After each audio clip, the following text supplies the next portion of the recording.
किसी रिश्ते में लंबे समय तक रहने के बाद जब वो रिश्ता टूट जाता है या असफल हो जाता है, उसके बाद रेप का आरोप लगाना सही होता है या नहीं। ऐसा कई बार देखा जाता है कि प्रेमी प्रेमिका जो होते हैं एक रिश्ते में कई समय तक एक दूसरे के साथ में रहते हैं, लेकिन जब वो रिश्ता असफल हो जाता है या वो रिश्ता टूट जाता है किसी कारण से, उसके बाद देखा जाता है ऐसे कई मामले सामने आते हैं जहां पर महिला रेप का आरोप लगा देती है। अब इसको लेकर सुप्रीम कोर्ट की ओर से बड़ा बयान सामने आया है, बड़ा फैसला सामने आया। सुप्रीम कोर्ट ने हर असफल रिश्ते पर रेप का लेबल लगाने के खिलाफ कड़ी चेतावनी दी है। कोर्ट ने कहा है कि इससे यौन उत्पीड़न के असल मामलों को नुकसान पहुंचता है और अदालत ने यह टिप्पणी मध्य प्रदेश हाईकोर्ट के उस आदेश के खिलाफ दायर अपील की सुनवाई के दौरान की, जिसमें हाईकोर्ट में एक व्यक्ति के खिलाफ बलात्कार के मामले को रद्द कर दिया था। देखिए, सुप्रीम कोर्ट ने कहा कि असफल रिश्ते के हर उदाहरण को बलात्कार के मामले के रूप में पेश करने की कोशिश यौन उत्पीड़न के असल मामलों पर गलत प्रभाव डालती है।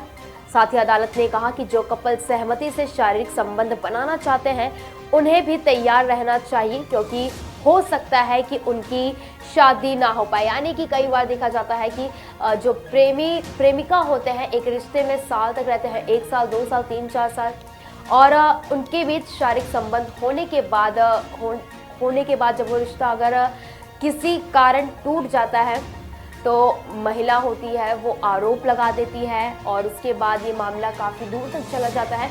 और इसी को लेकर अब कोर्ट ने अहम टिप्पणी की है। कोर्ट ने कहा है कि दोनों को ये बात पता होनी चाहिए कि ऐसा ज़रूरी नहीं है कि वो अभी फ़िलहाल प्रेमी प्रेमिका है तो आगे चलकर उनकी शादी हो। तो इसको ध्यान में रखना चाहिए कि ऐसा ज़रूरी नहीं है कि आगे चलकर शादी होगी, इसके लिए हमेशा तैयार रहना चाहिए।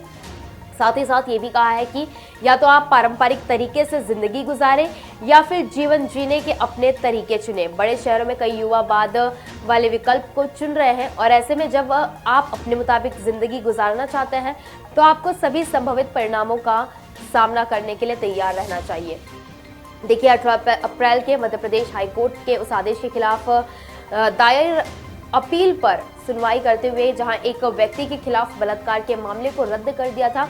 आपको बता दें कि एक महिला ने कथित तौर पर एक शख्स पर शादी के झूठे बहाना बनाकर यौन संबंध बनाने का आरोप लगाया था और इसी पर कोर्ट ने अपना फैसला सुनाया है।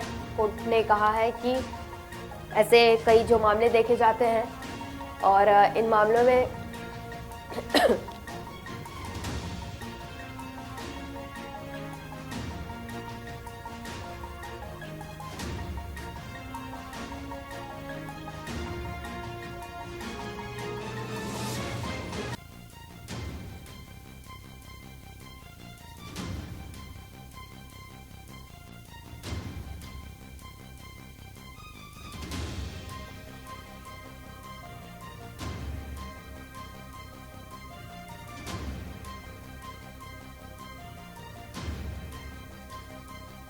यानी कि कोर्ट का कहना है कि कई बार जो ये मामले देखे जाते हैं, ऐसे रिश्ते जो होते हैं जहां 4 से 5 साल साथ में रहते हैं एक प्रेमी प्रेमिका जोड़े के रूप में, लेकिन जब ये रिश्ता किसी वजह से टूट जाता है और जब इसमें दरारें आ जाती है और अगर उनके बीच शारीरिक संबंध हुआ होता है तो प्रेमिका जो होती है अक्सर रेप का आरोप लगा देती है। और कई बार ये भी कहा जाता है कि उस युवक ने मुझे शादी का झांसा देकर मेरे साथ रेप किया। यानी कि कोर्ट का साफ तौर पर ये कहना है कि ऐसे कई मामले सामने आते हैं, लेकिन आपको तैयार होना चाहिए। ऐसा ज़रूरी नहीं है कि अगर किसी व्यक्ति ने ये बात कही है शादी करने की या फिर पहले से ही वादे किए तो इसका मतलब ये नहीं है कि आगे चलकर शादी होगी। और ये एक ऐसा मामला सामने आया था जहाँ पर एक महिला ने आरोप लगाया था एक युवक पर कि वो 5 साल से एक साथ रह रहे थे, किसी कारण उनका रिश्ता टूट गया और महिला ने युवक पर यौन संबंध बनाने का आरोप लगाया। और पीठ का कहना है कि महिला की ओर से पेश हुई वकील कोर्ट ने कहा कि ये कैसा बलात्कार है। ये शारीरिक संबंधों के साथ 5 साल के रिश्ते का एक उदाहरण है जो अब खराब हो गया है। इस प्रकार के मामले वास्तविक मामलों के लिए समस्याएं पैदा करते हैं और अक्सर ऐसे मामलों को अदालत के लिए समस्याग्रस्त बना देते हैं।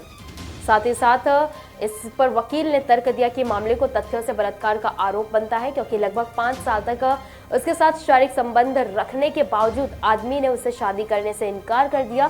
पीठ ने महिला की अपील को खारिज करते हुए जवाब दिया, तो क्या हुआ? हर मामले में जहां लंबे समय शारीरिक संबंध बनाए गए और बाद में रिश्ता शादी तक न पहुंच सका, तो क्या उसे बलात्कार कहा जाना चाहिए?